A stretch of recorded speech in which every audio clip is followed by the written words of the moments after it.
오늘은 그 이름을 위하여라는 제목으로 하나님의 말씀을 함께 나누겠습니다.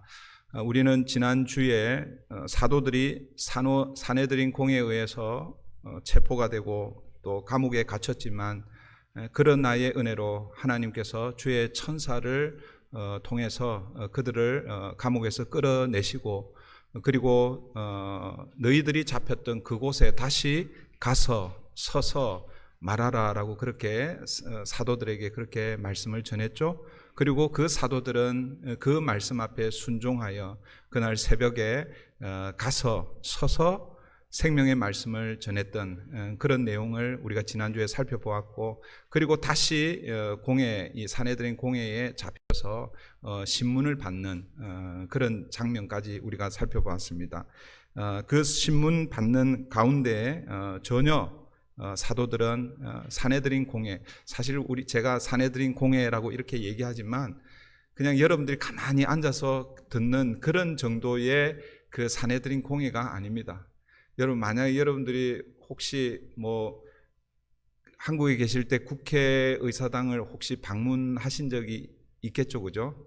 없는 분들도 계시지만 제가 어릴 때 우리 수학 여행은 아니고 하여튼 그때 한번 방문할 기회가 있어서 그 국회를 방문한 적이 있습니다.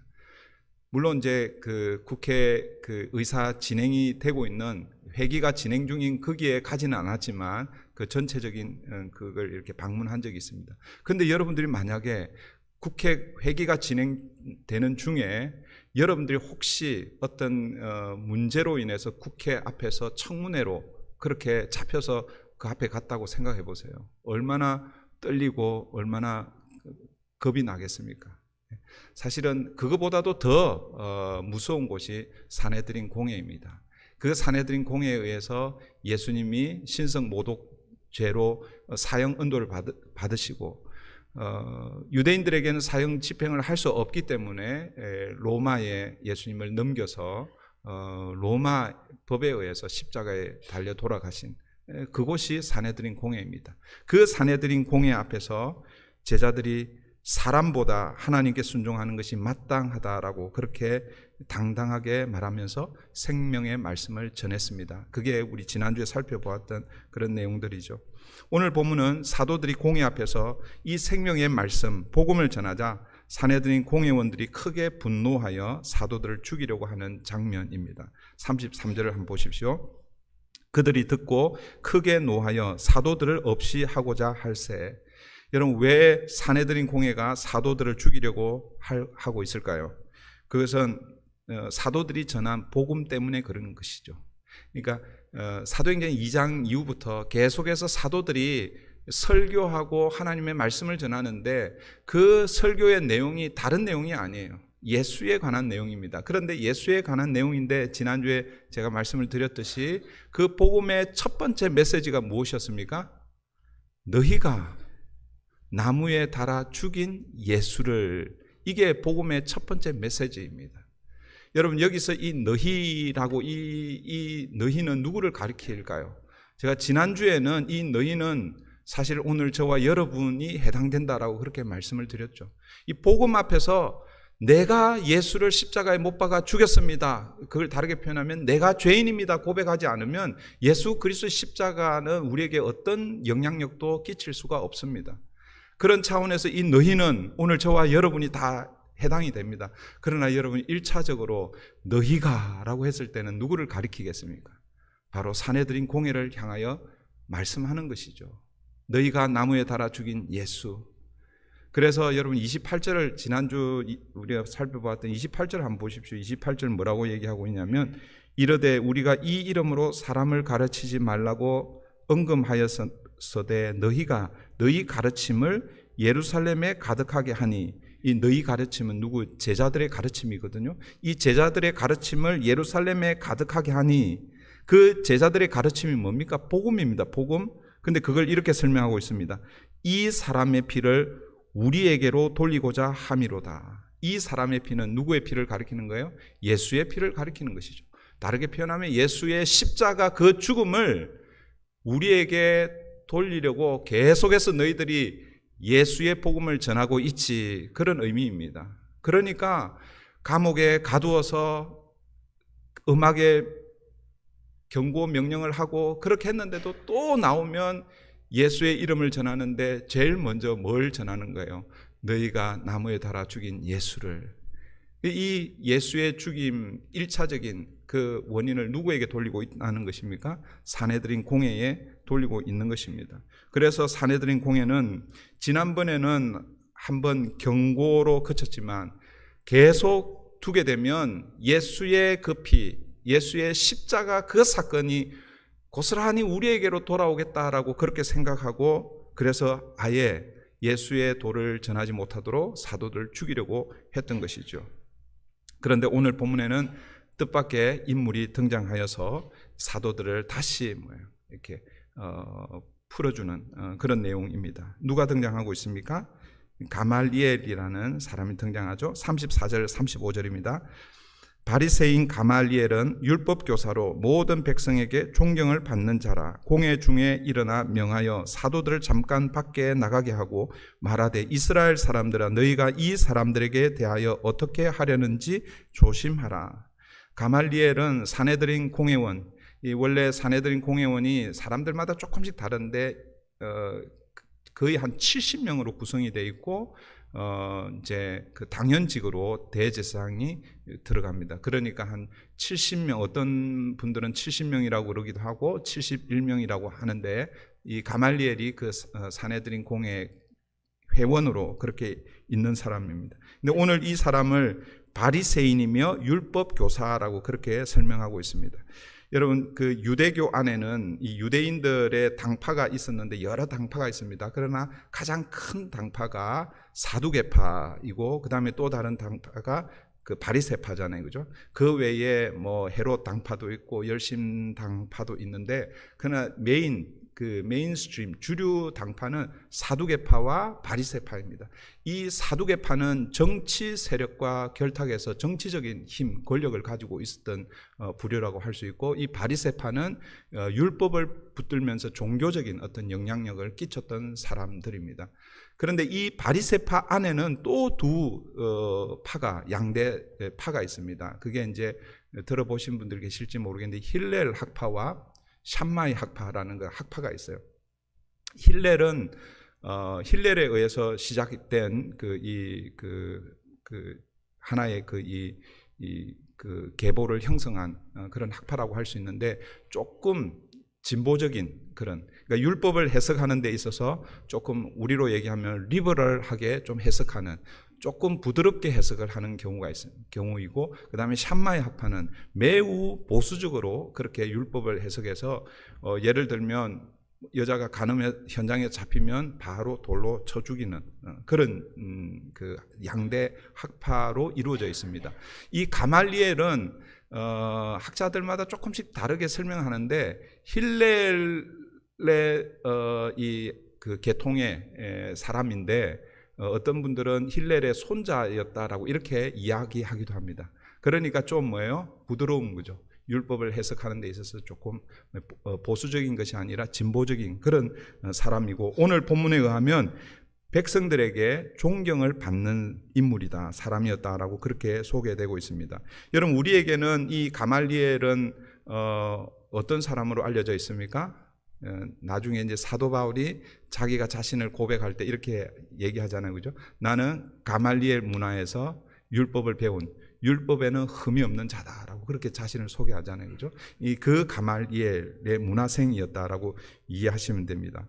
그런데 이 사람이 지금 사도들을 신문하는 그 사내들인 공회 그 재판 그 앞에 사도들을 지금 잠깐 밖으로 내보내고 공회원들을 향해서 사도들 죽이는 일에 조심하라라고 그렇게 조언을 하고 있습니다.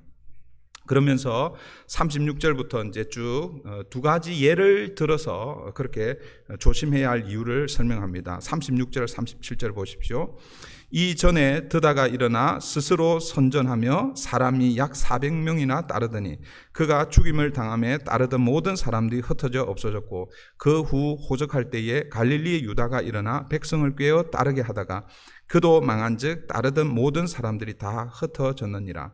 가말리엘은 이전에 이 유대 민족 안에 일어났던 그 소위 말해서 민족 해방을 위해서 애썼던 두 사람, 그리고 그 두 사람을 따라다녔던 그 무리들의 결과를 이렇게 알려주면서 이 사도들을 대하는 것을 우리가 조심스럽게 해야 된다라고 그렇게 얘기하고 있습니다.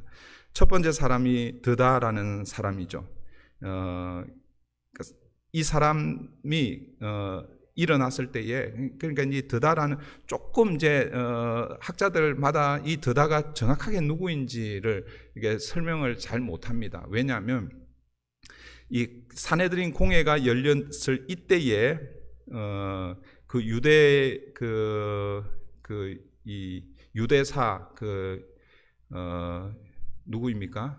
요세푸스의 그 유대사에 보면 이 드다라는 인물이 등장하기는 해요. 그런데 이 사건, 오늘 본문 이 사건 이후 약 한 15년, 20년 이후에 일어난 사람으로 드다를 기록하고 있습니다.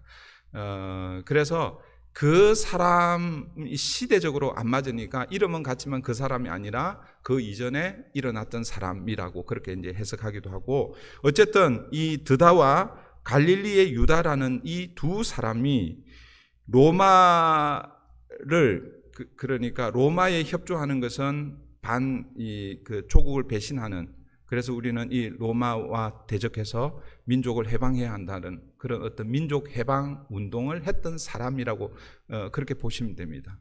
근데 이 사람들이 하나님께서 나를 세워서 엘리야와 같이 혹은 하나님의 선지자로 나를 그렇게 세웠다. 그래서 그 당시에 사람들이 그들을 따라다녔습니다. 예를 들어서 드다인 경우에는 한 400명이 따랐고요. 그 다음에 이제 유다는 뭐 몇 명이 따랐는지는 나오진 않지만 그렇게 사람들이 일어났다라는 것이죠. 그런데 결국 이 두 사람이 로마에 의해서 진압되고 두 사람 다 처형이 됩니다. 그러자 그를 따랐던 사람들이 어떻게 되었다는 것입니까?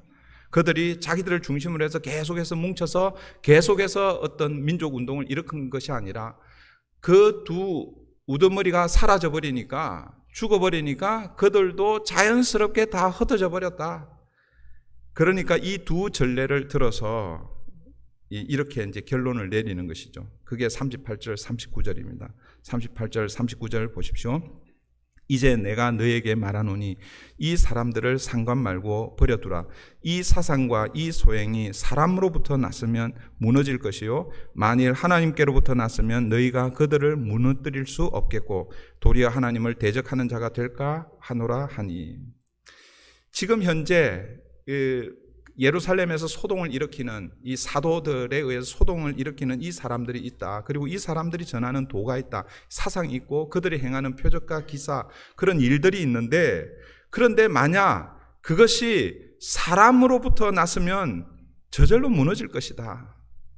드다와 갈릴리의 유다가 로마에 처형되고 나서 얼마 있지 않아서 다 스스로 없어졌던 것처럼, 그러니까 지금 잘 보시면 예수가 우두머리였잖아요. 그죠? 예수가 어떻게 됐습니까? 처형됐잖아요. 그죠? 그러니까 조금만 시간을 좀 우리가 두고 기다려보자. 그러면 만약 이 모임 혹은 이 운동이 사람으로부터 시작되었으면 조금 시간이 지나면 다 흩어지고 없어질 것이다. 그게 이제 이 가말리엘의 논리입니다. 그런데 만일 하나님께로부터 난 것이면 우리가 아무리 무너뜨리려고 해도 무너뜨릴 수가 없고 도리어 우리가 하나님을 대적하는 일이 될 것이니까, 그러니까 뭐요? 그들을 가만히 두자라고 그렇게 조언을 합니다. 어떻습니까? 가말리엘의 말이 일리가 있어요, 없어요? 네, 일리가 있습니다. 그런데 여러분, 우리가 착각하면 안 돼요.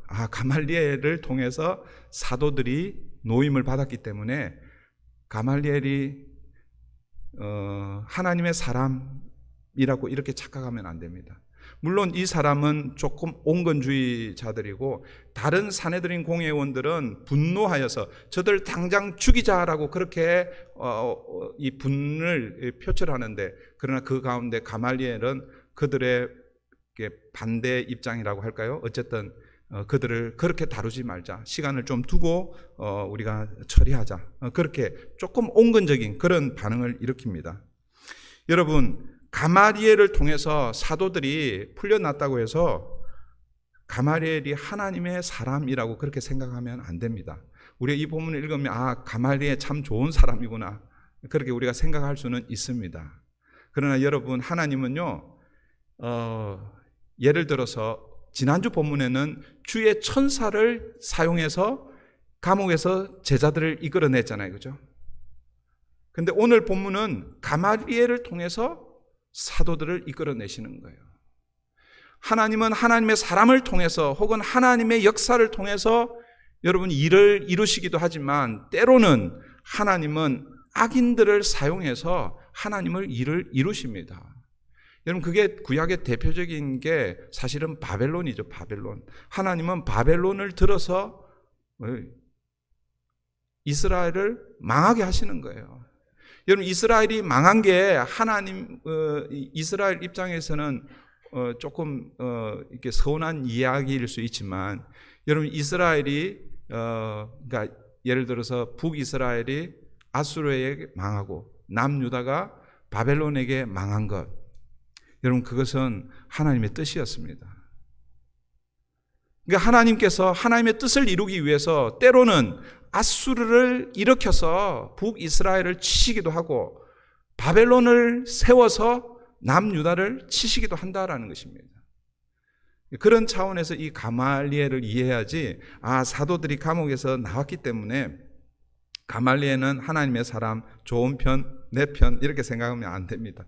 여러분, 오늘 저와 여러분은요, 우리는 어떻게 보면 가말리엘 같은 사람이 되려고 하는 경향이 많습니다.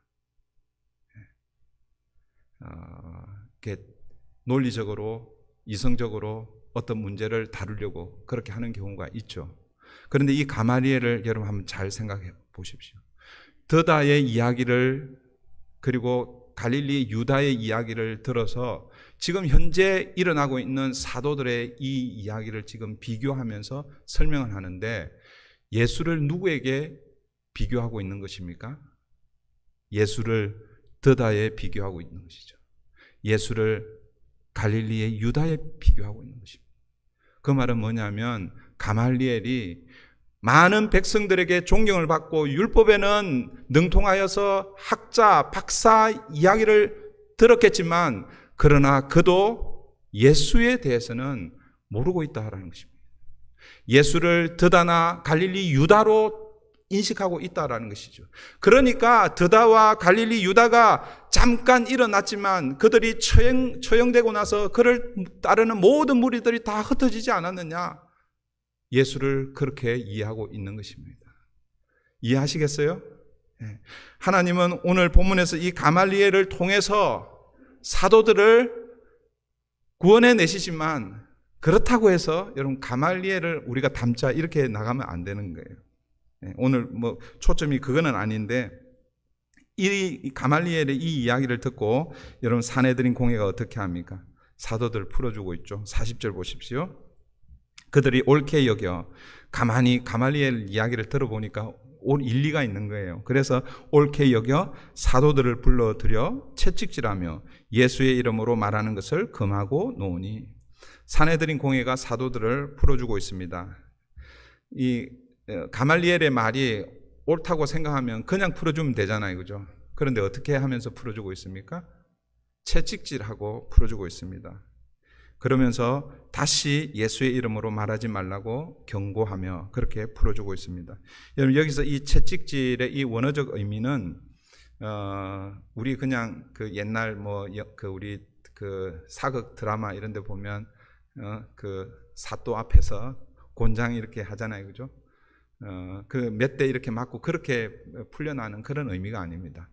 이 채찍질이 이 의미는 뭐냐면 가죽을 벗긴다라는 그런 의미가 있습니다. 그러니까 이 채찍질에 의해서 사도들의 이 피부, 가죽이 찢겨날 정도로 그렇게 채찍질을 당한 것이죠. 그러니까 유대 여러분들이 그 예수님이 그 십자가 돌아가시기 전에 그 로마 군인들에 의해서 채찍질 당하잖아요. 그 패션 오브 크라이스트라는 그 영화 혹시 보신 분들은 아시겠지만 얼마나 리얼하게 그 장면을 이렇게 묘사하고 있는지 몰라요. 사도 바울도 고린도후서 11장에서 자신이 복음을 위해서 고난받았던 그것을 설명할 때에 내가 유대인들에게 40에 하나 감한매, 그러니까 39대입니다. 39대. 그러니까 이 신명기 율법에 의하면 이 채찍질로 이렇게 할 때에 이 유대의 법에는요, 등에 2대를 치고 그 다음에 가슴 쪽으로 1대를 친다는 거예요. 이게 한 세트라는 거예요. 그러니까 뒤에 2대를 때리고 나면 3대, 4대 계속 뒤에 때리는 것이 아니라 등에 2대를 때리고 그 다음에 가슴에 1대를 때리고 그 다음에 또 등에 2대를 때리고 가슴에 하나를 때리고 그렇게 하다 보면 39대가 되는 거예요.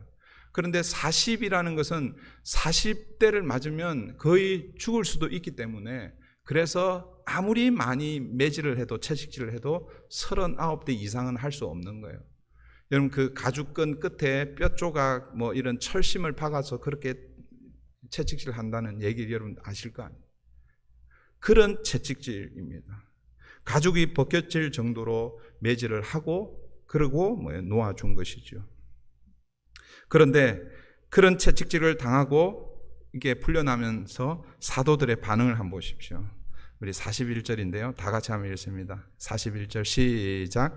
사도들은 그 이름을 위하여 능욕받는 일에 합당한 자로 여기심을 기뻐하면서 공회 앞을 떠나니라.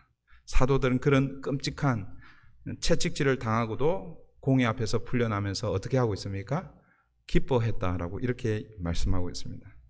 사랑하는 성도 여러분, 사도들이 기뻐하는 이유, 왜 사도들이 기뻐했을까요? 이제 감옥에서 풀려났기 때문에, 그래서 여러분 기뻐하고 있습니까? 자유의 몸이 되었기 때문에 그런 기쁨이 아니죠. 사도들이 기뻐한 이유는 41절을 다시 보시면요, 사도들은 그 이름을 위하여 능욕받는 일에 합당한 자로 여기심을 기뻐하면서 그리고 공회를 떠나고 있다라는 것이죠. 여러분 사람들이 기뻐하는, 오늘 저와 여러분이 기뻐하는 그 각오는 너무나 다르죠. 우리는 언제 기쁩니까? 오늘 예배 자리에 와서 여러분 기쁩니까? 네. 여러분 우리는 뭔가 좀 일이 잘 진행될 때 기뻐하잖아요, 그죠? 내가 계획하고 내가 기대하고 이루어졌으면 하는 이런 것들이 그게 성취가 되었을 때, 그걸 이루었을 때 기쁜 것이죠. 자녀들을 잘 양육해서 예를 들어서 자녀가 좋은 대학에 갔을 때 그때 기쁘잖아요. 좋은 직장을 구하면 그때 기쁘잖아요. 그 기쁨이 잘못됐다라는 것은 아닙니다. 그게 인지상정 일반적인 것이죠. 그런데 오늘 본문의 사도들은요, 무엇을 기뻐하고 있는가? 이들에게 환경이 좀 나아졌기 때문에, 물론 감옥에 있다가 풀려났기 때문에 그걸 보면 환경이 좋아졌다라고 볼 수 있겠죠. 그러나 사실은요, 거의 급한 죽음까지 가는 그 정도의 매질을 당하고 풀려난 것입니다. 그러니까 오늘 본문에서 사도들이 느끼는 이 기쁨은 우리가 느끼는, 우리가 생각하는 그런 기쁨이 아니다라는 것이죠. 본문의 말을 다시 빌리면 사도들은 그 이름을 위하여 능욕받는 일에 합당한 자로 여기심을 기뻐하고 있다라는 것입니다. 더 쉽게 얘기하면 고난받고 있는 것을 기뻐한다라고 말씀하고 있는 거예요. 여러분 이 세번역 성경, 오늘 이 41절 이것을 세번역 성경은요 이렇게 번역하고 있습니다. 사도들은 예수의 이름 때문에 모욕을 당할 수 있는 자격을 얻게 된 것을 기뻐하면서 공회를 떠났다라고 이렇게 번역하고 있습니다. 여러분 우리는 어떤 중요한 시험에 합격하면 기뻐하잖아요, 그죠? 저는요 한국에서 제가 이제 대학을 들어갈 때는 그 학력고사라고 해서 그 학교에 가서 시험을 봤어요. 학교에 가서 시험을 보고 그 다음에 이제 합격 저기를 물론 이제 그 학교와 가까이 있으면은 그 학교 직접 가가지고 그 옛날에는 막 대자보에 이렇게 붙여놓고 그랬잖아요, 그죠? 거기 가가지고 이렇게 확인을 하는데 저는 지방에 있었기 때문에 합격 확인을 서울로 이렇게 가기가 힘든 거예요. 4시간, 5시간 버스 타고 가기가 너무 힘든 거예요. 합격했다라는 보증만 있으면 갈 수 있는데 갔는데 대자보에 제 이름이 없으면 얼마나 실망하겠어요, 그죠? 그때는요, 전화로 그렇게 확인을 할 수 있었어요. 전화로 이렇게 학교에다가 누르고 이렇게 제 수험 번호를 탁 누르니까 그러면 이제 그 음성이 이제 들리는 거죠. 누구님 합격하셨습니다. 혹은 뭐 불합격했습니다. 여러분 이 전화 기계음이 내는 그 음성을 듣는데도 얼마나 기쁜지 몰라요. 그런데 사실 더 기뻤던 때는 언제냐면 우리 미국은 고등학교 졸업반이나 혹은 졸업하면 바로 이렇게 운전면허를 따잖아요, 그죠? 그리고 한국에 비해서는 굉장히 쉽습니다. 그런데 한국은요, 조금 운전도 지금은 이제 많이 파퓰러해졌지만 옛날에는 집에 차 한 대 있기가 쉽지가 않았잖아요, 그죠? 그리고 제가 그때 운전면허증을 몇 살에 땄냐면 24살에 땄어요. 근데 제가 군대에 있을 때 땄거든요. 근데 한 번 떨어졌어요. 한 번 떨어지고 그리고 그때 보름인가 한 달 후에 훈련을 받는 좀 이제 그런 상황은 제가 설명을 자세하게 드리기는 좀 힘든데 그런데 거기서 이제 시험을 봤는데 보는데 현장에서 합격 불합격이 탁 이렇게 나오는 거예요. 근데 딱 이제 끝나고 나면 불합격은 빨간불이 들어오더라고요. 다른 데는 모르겠어요. 제가 이제 그게 했던 데 이제 그걸 통과하면 파란불이 탁 들어오는 거예요. 이게 녹색인가 그린. 솔직히 말씀을 드리면 제가 대학교 입학한 것보다도 합격한 것보다도 훨씬 더 기쁜 거예요. 여러분 우리는요 어떤 시험 통과할 때에 혹은 자격증을 딸 때 그때 기뻐합니다. 그런데 오늘 본문 세번역 성경에 보면 아까 이제 읽어드렸던 걸 보십시오. 사도들은 예수의 이름 때문에 모욕을 당할 수 있는 자격을 얻게 된 것을 기뻐하면서 지금 사도들이 무슨 자격증을 따고 있습니까? 이제 만사형통 너희들이 내 이름만 붙들고 살면 모든 것이 다 해결된다 하는 그런 만사형통의 자격증이 아니라 내 이름 때문에 너희들이 모욕을 당할 수 있다, 수치를 받을 수 있다, 고난을 받을 수 있다. 그 자격증을 딴 것을 지금 사도들이 뭐 하고 있는 거예요? 기뻐하고 있다라는 것입니다. 사랑하는 성도 여러분, 이것은요 세상이 도저히 이해할 수 없는 그런 기쁨입니다. 신비한 기쁨인 것이죠. 예수를 믿기 때문에 누리는 기쁨이라는 거예요. 그러니까 역설의 기쁨이라고 할 수 있습니다. 왜 사도들이 고난받는 것을 기뻐하고 있을까요? 왜 사도들이 예수님 이름 때문에 능욕받는 것, 모욕받는 그 일에 합당한 자로 자신들을 여기면서 그렇게 기뻐하고 있을까요? 왜냐하면 그 고난이 자기들이 예수의 참 제자인 것을 확정해 주기 때문에 그렇다라는 것이죠. 예수님 공생의 기간 중에 고난에 대해서 제자들에게 여러 번 말씀하셨습니다. 제자들에게 무엇이라고 말씀하셨습니까? 요한복음 15장에 보면 18절 이하에 예수님께서 제자들에게 고난에 대해서 세상이 너희들을 미워하는 것, 나를 미워하고 너희를 미워하는 그것에 대해서 계속해서 말씀하고 있습니다. 19절에 보면 내가 너희를 세상에서 택하였기 때문에 너희가 내 제자가 되었기 때문에 세상이 너희를 미워하느니라. 나 때문에 세상이 너희가 미움을 받을 것이다 라고 말씀하고 있습니다. 20절에서도 사람들이 나를 박해하였은즉 너희도 박해할 것이요. 세상이 예수를 박해하여 십자가에 못 박아 죽였 것처럼 너희도 박해하고 너희도 죽을 수 있다라고 그렇게 말씀하고 있는 것입니다. 너희가 내 제자이기 때문에 세상이 사람들이 너희들을 박해하고 또 모욕을 주고 그렇게 할 수 있다라고 말씀하신 것이죠. 마태복음 5장 11절 12절은 이렇게 말씀합니다. 나로 말미암아 너희를 욕하고 박해하고 거짓으로 너희를 거슬러 모든 악한 말을 할 때는 너희에게 복이 있나니 기뻐하고 즐거워하라. 사도들은 자신들에게 고난이 왔을 때에 어쩌면 예수님께서 공생의 기간 동안에 가르쳐 주신, 제가 지난번에도 말씀드렸나요? 지금 이 현장은요, 예수님이 불과 십자가에 돌아가신 지 2달 채 지나지 않았습니다. 사도행전 2장이 예수님이 십자가에 달려 돌아가신 며칠째라고 그렇게 말씀을 드렸어요? 50일째잖아요. 오순절날 성령이 임했으니까.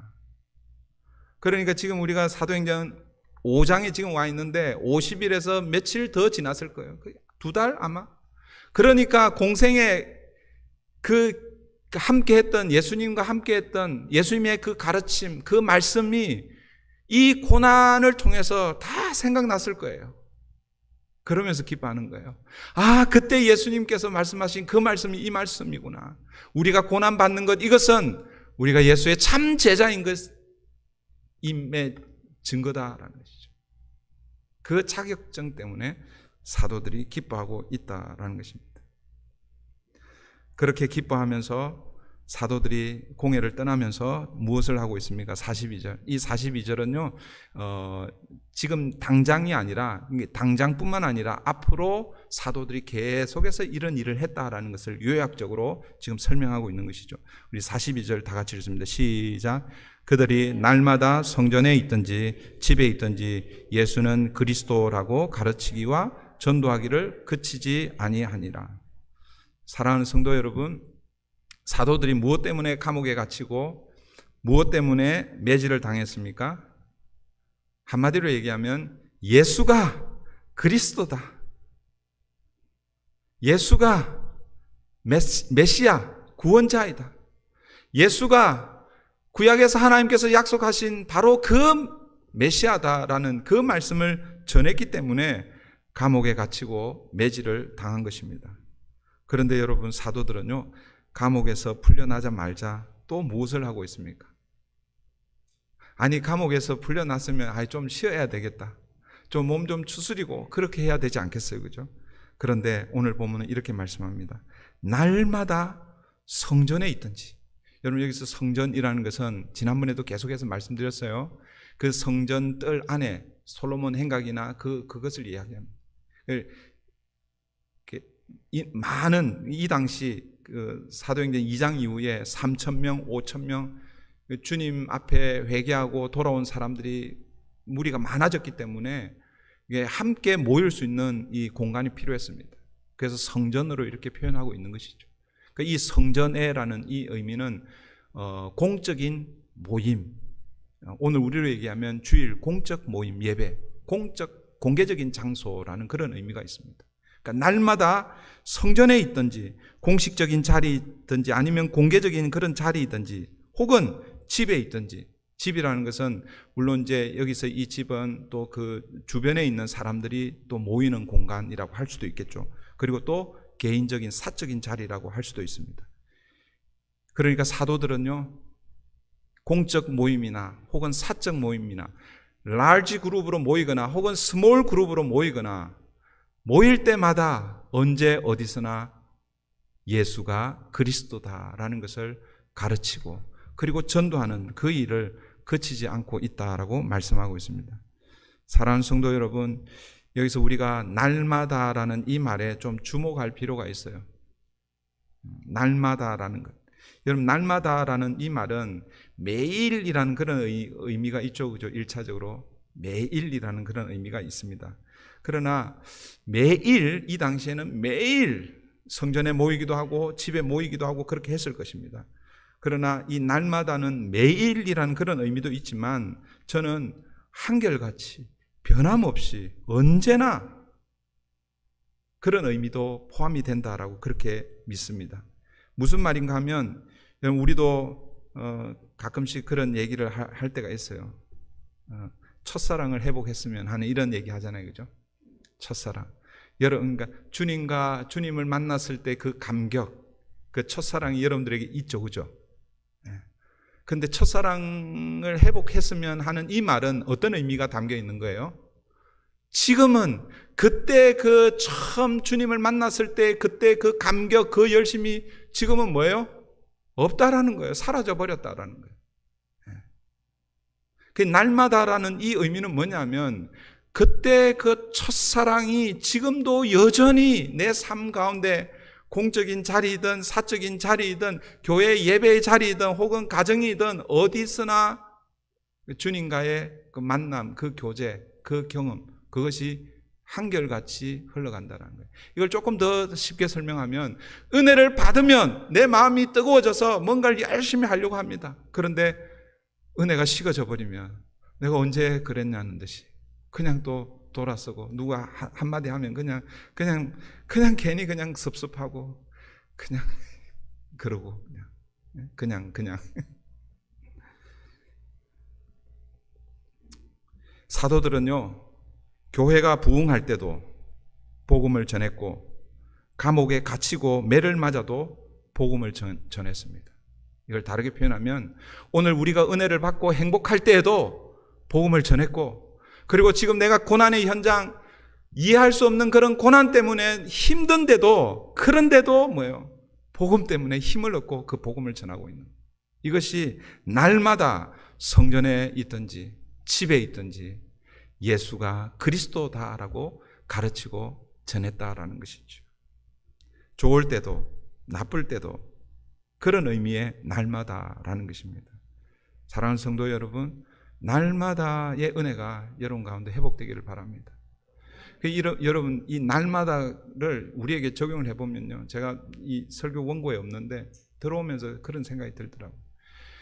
여러분, 날마다 여러분들이 어디에 관심을 두느냐에 따라서 여러분의 생각이, 여러분들의 습관이, 여러분들의 성격이 달라질 수가 있습니다.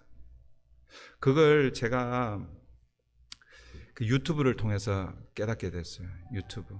여러분들 다 유튜브 보시잖아요, 그렇죠? 네. 요즘 유튜브를 안 보는 사람들이 없어요. 어린 애들도 다 봐요. 저는 볼까요, 안 볼까요?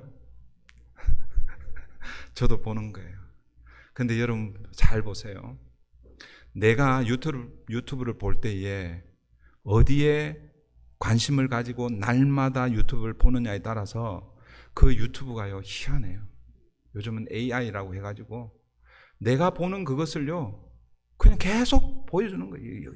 그러니까 예를 들어서 정치적인 어떤 그 유튜브에 관심이 있는 사람들은요, 그 유튜브 이 채널을 딱 열어보면 그 이제 이렇게 뭐 새로 고침 이렇게 하면요 또 다른 정치적인 얘기가 이렇게 나오는 거예요.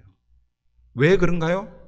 여러분들이 날마다 정치적인 그 여당이든 야당이든 하여튼 뭐든 그거 하니까 그런 것들이 나오는 거예요. 어떤 분들은 뭐 예를 들어서 영화에 관심 있는 사람들 영화를 이렇게 유튜브 요약해 놓은 거 이렇게 보면요 그 영화들만 이렇게 나옵니다. 내가 오늘 무엇에 내 생각과 내 관심을 쏟느냐, 그걸 다르게 표현하면 날마다 내가 어디에 관심을 두느냐에 따라서 여러분 그게 나오게 돼 있는 것이죠.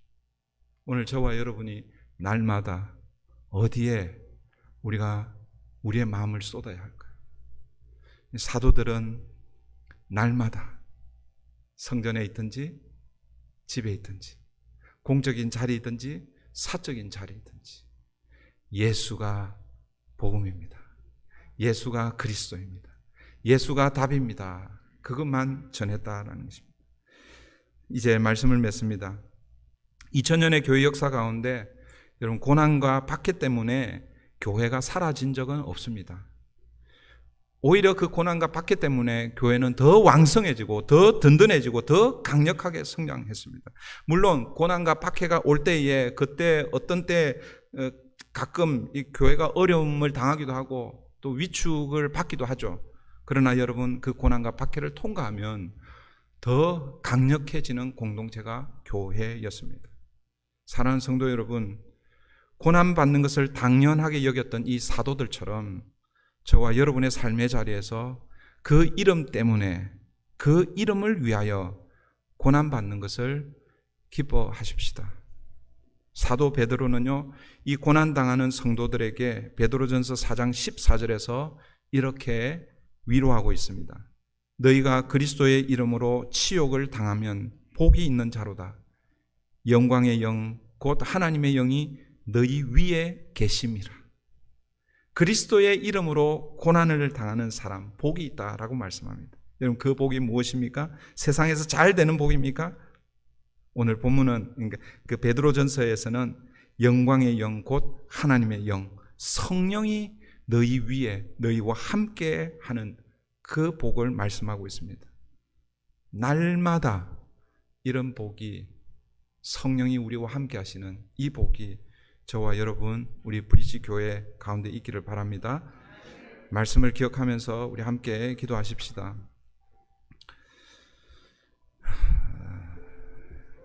여러분들 어느 때 기뻐하십니까? 오늘 보면은 사도들은요, 그 이름 때문에, 그 이름을 위하여 고난받는 것 때문에 기뻐한다라고 말씀하고 있습니다. 여러분, 지금까지 살아오면서 혹시 고난받은 적이 있습니까? 여러분들이 잘못해가지고, 혹시 여러분들이 욕심 때문에 뭘 이렇게 투자를 했는데 사기를 당하거나 이런 것 때문에 고난받는 것 말고, 정말 예수 믿는 것 때문에, 복음을 전하는 것 때문에 다른 사람들에게 모욕을 당하고 어려움을 당하고 그런 적이 혹시 있습니까?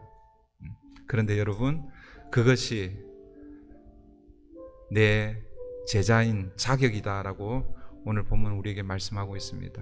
혹시 이 자리에 그 고난의 현장을 통과하시는 분들이 계십니까? 자녀 때문에, 또 여러분 개인적인 건강이나 또 여러 가지 사정 때문에, 하나님, 내가 예수를 붙들고 여기까지 이렇게 달려왔는데 왜 내게 이런 아픔이 있습니까? 어려움이 있습니까? 그것 때문에 혹시 하나님 원망하고 있지는 않습니까? 그 원망의 자리에서 하나님 앞에 기도의 자리로 나아가기를 원하고, 그것 때문에 오히려 하나님과 더 가까워지면 그것이 오늘 저와 여러분에게 복이 되는 줄 믿습니다. 이 시간 우리 말씀을 기억하면서 날마다 하나님